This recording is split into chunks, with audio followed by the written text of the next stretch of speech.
രാമേന്ദ്രൻ, ഏറ്റവും പുതിയ വാർത്ത വരുന്നത് മധ്യപ്രദേശിൽ നിന്നാണ്. അവിടുത്തെ ഭോജ്ശാല മോസ്ക് അത് ക്ഷേത്രമിരുന്ന സ്ഥലത്ത് നിർമ്മിച്ചതാണ് എന്ന് ആർക്കിയോളജിക്കൽ ഡിപ്പാർട്ട്മെൻറ്റ് കണ്ടെത്തി എന്നുള്ളതാണ്. എന്താണ് അതിൻ്റെ വിശദാംശം? ഇത് ക്ഷേത്രം ഇരുന്ന സ്ഥലത്ത് പണിതെന്ന് മാത്രമല്ല, ക്ഷേത്ര അവശിഷ്ടങ്ങൾ കൊണ്ട് കൂടി പണിതിട്ടുണ്ട് എന്നാണ് ആർക്കിയോളജിക്കൽ സർവേ ഓഫ് ഇന്ത്യ കണ്ടെത്തി കോടതിയിൽ റിപ്പോർട്ട് കൊടുത്തിരിക്കുന്നത്. ഇത് അവിടുത്തെ ഹിന്ദു വിഭാഗം കോടതിയിൽ ചെന്നിരുന്നു. ഇത് ഹിന്ദുക്കൾക്ക് കിട്ടണം, ഇത് പഴയ ക്ഷേത്രമാണ് എന്ന് പറഞ്ഞു. അയോധ്യയൊക്കെ പോലെ തന്നെ.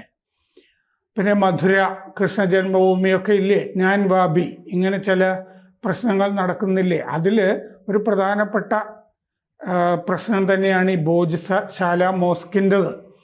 അപ്പോൾ അത് കോടതിയിൽ ചെന്ന് കഴിഞ്ഞപ്പോൾ കോടതി ആർക്കിയോളജിക്കൽ സർവേ ഓഫ് ഇന്ത്യയെ ഏൽപ്പിച്ചു.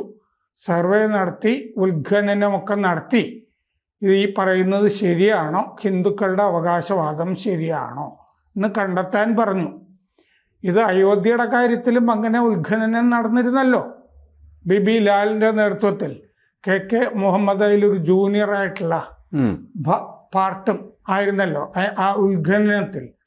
അപ്പോൾ ഇതൊരു പഴയ സരസ്വതി ക്ഷേത്രമാണ് ആയിരുന്നു എന്ന് അനുമാനിക്കേണ്ടിയിരിക്കുന്നു എന്നാണ് റിപ്പോർട്ടിൽ പറഞ്ഞിരിക്കുന്നത്.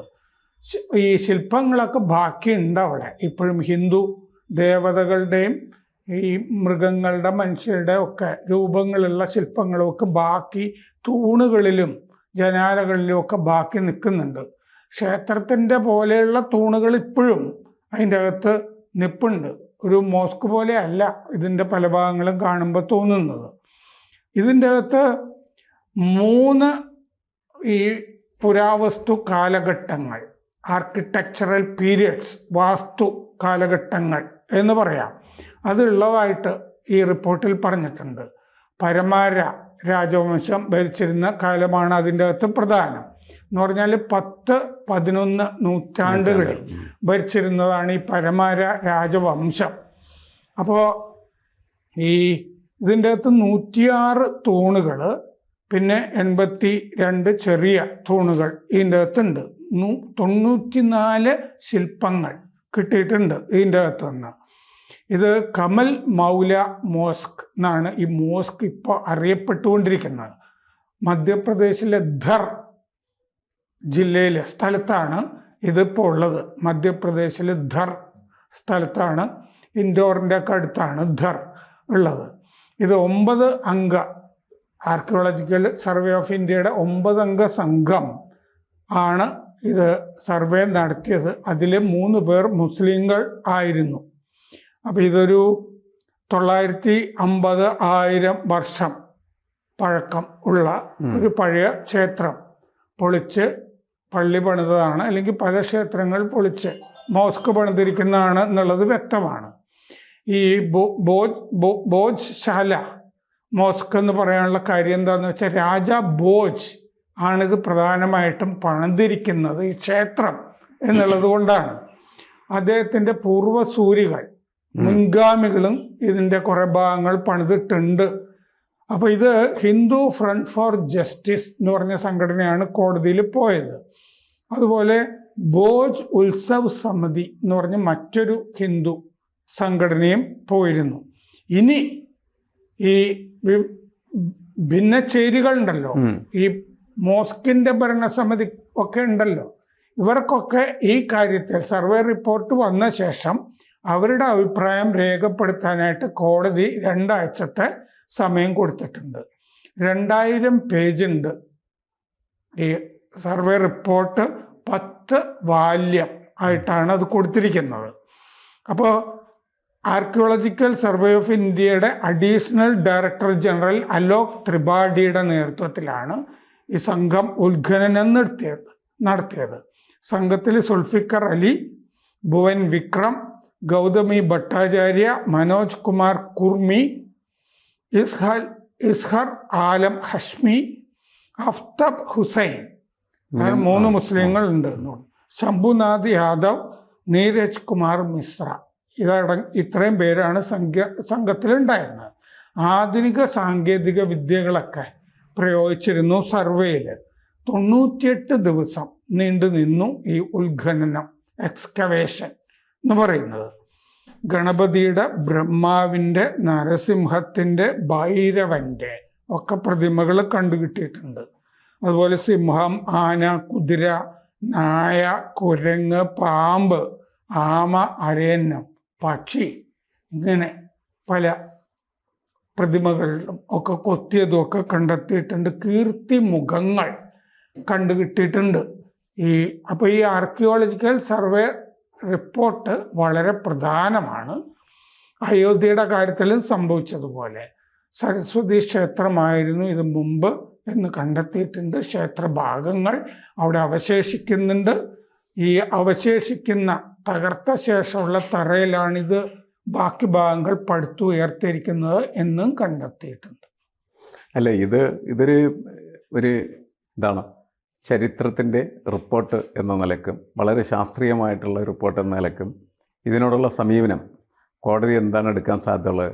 ഞാൻ അങ്ങ് ചോദിക്കാൻ കാരണം എന്ന് വെച്ചാൽ, മോഹൻ ഭഗവത് നേരത്തെ പറഞ്ഞ ഒരു വാചകമുണ്ട്. അതായത് എല്ലായിടത്തും മാന്താൻ പോകണ്ട, കാരണം മാന്തിക്കഴിഞ്ഞാൽ എല്ലായിടത്തും ഇങ്ങനെയുള്ള ക്ഷേത്രങ്ങളുടെ അവശിഷ്ടങ്ങളൊക്കെ ഉണ്ടാകും. കാരണം ഇത് പഴയ കാലത്തെ അധിനിവേശത്തിൻ്റെ ഒരു ചരിത്ര ഭാഗമാണ്. അപ്പോൾ അത്തരം പ്രശ്നങ്ങളിലേക്കത് കൊണ്ടുപോകാതിരിക്കണം എന്ന് അദ്ദേഹത്തിൻ്റെ ഒരു നിർദ്ദേശം ഉണ്ടായിരുന്നു. ഇത് എങ്ങനെയായിരിക്കും ആ നിർദ്ദേശത്തിൻ്റെ എല്ലായിടത്തും മാന്തണ്ടെന്ന് അദ്ദേഹം പറഞ്ഞ അതിൻ്റെ കൂടെ കൃഷ്ണ ജന്മഭൂമി അതുണ്ട്, അത് ശരിയാണ്, അങ്ങനത്തെ സംഗതിയൊക്കെ ഉണ്ട്. മധുര, അതായത് അങ്ങനെ പ്രധാനപ്പെട്ട ആ അവിടങ്ങളിൽ മാത്രം ആ പ്രശ്നം. ഈ ഭോജശാല ഡിസ്പ്യൂട്ട് ഈ മോഹൻ ഭാഗവത് അങ്ങനെ പറഞ്ഞെങ്കിലും എല്ലാ ഹിന്ദുക്കളും അതിൻ്റെ കൂടെ നിൽക്കണം എന്നില്ല. ആ നാടിൻ്റെ വികാരമാണല്ലോ ഇത്. അപ്പോൾ അതുകൊണ്ട് അവർ നേരത്തെ തന്നെ ഈ ഭോജശാല ഡിസ്പ്യൂട്ട് ഈ അയോധ്യ പോലെ തന്നെ കുറെ കാലമായിട്ട് നിൽക്കുന്നതാണ്. അപ്പോൾ ഇതിൻ്റെ അകത്ത് ഈ മറ്റേ നരസിംഹറാവുവിൻ്റെ കാലത്ത് ഈ ആരാധനാലയ നിയമം എന്ന് പറഞ്ഞിട്ടേ ഈ വർഷിപ്പ് ആക്ട് ഉണ്ടായിരുന്നല്ലോ, പാസ്സാക്കിയിരുന്നു. അതായത് സ്വാതന്ത്ര്യം കിട്ടുന്ന സമയത്ത് എങ്ങനെയാണോ ഒരു സ്ട്രക്ചർ നിന്നത് അത് അതുപോലെ തന്നെ സൂക്ഷിക്കണം എന്ന് പറയുന്ന ആരാധനാലയ നിയമം പാസ്സാക്കിയിരുന്നു. അത് കൊണ്ട് അതിനുശേഷം നിൽക്കുന്നതൊക്കെ അതുപോലെ നിൽക്കണം എന്ന് ആണ് ഈ മറ്റേ മോസ്ക് ചേരി സാധാരണഗതിയിൽ ബാധിക്കാനുള്ളത്. അത് എല്ലായിടത്തും അങ്ങനെയാണ് ബാധിക്കുന്നത്. പക്ഷെ അതിൻ്റെ അകത്ത് തന്നെ ഒരു വ്യവസ്ഥയുണ്ട്. അത് മറ്റേ ഹിന്ദുക്കളുടെ ഇത് മോണിമെന്റ് മാറ്റി തീർത്തതാണെങ്കിൽ, കാരണം ഇതിന് വേറെയും ആക്റ്റുകളുണ്ടല്ലോ, ആ ഒരു ആക്റ്റല്ലല്ലോ ഉള്ളത്. അത് അങ്ങനെ മറ്റേ ഹിന്ദുക്കളുടേതാണ് എന്ന് ഹിന്ദുക്കൾക്ക് ബോധ്യപ്പെടുത്താൻ കഴിഞ്ഞാൽ അത് പരിഗണിക്കണം അതിനുവേണ്ടി എന്ന് അതിൻ്റെ അകത്ത് വ്യവസ്ഥയുണ്ട്. അതിൻ്റെ ഭാഗമായിട്ടാണ് ഈ കോടതികൾ ഞാൻ ബാബിയുടെ കാര്യത്തിലൊക്കെ ഈ സർവേ നടത്താനും ഒക്കെ പറഞ്ഞത്. അവിടെയും പലതും കണ്ടെത്തിയിട്ടുണ്ടല്ലോ, ശിവലിംഗം കണ്ടെത്തിയിട്ടുണ്ടല്ലോ. അപ്പോൾ അങ്ങനെയുള്ള ഭാഗത്ത് ഇപ്പോൾ അയോധ്യ ക്ലാസിക് എക്സാമ്പിൾ അല്ലേ. 500 കൊല്ലത്തിന് ശേഷം ഹിന്ദുക്കൾ അയോധ്യയിൽ അല്ലേ രാമൻ ജനിച്ചു എന്ന് വിശ്വസിക്കുന്ന സ്ഥലത്ത് ആ സ്ഥലം വീണ്ടെടുക്കുകയും ക്ഷേത്രം പണിയൊക്കെ ചെയ്തിട്ടുണ്ട്. അപ്പോൾ അങ്ങനെ ഒരു സ്ഥലത്ത് തന്നെ അങ്ങനെ ഒരു കീഴ്വഴക്കം ഏതായാലും ഉണ്ട്.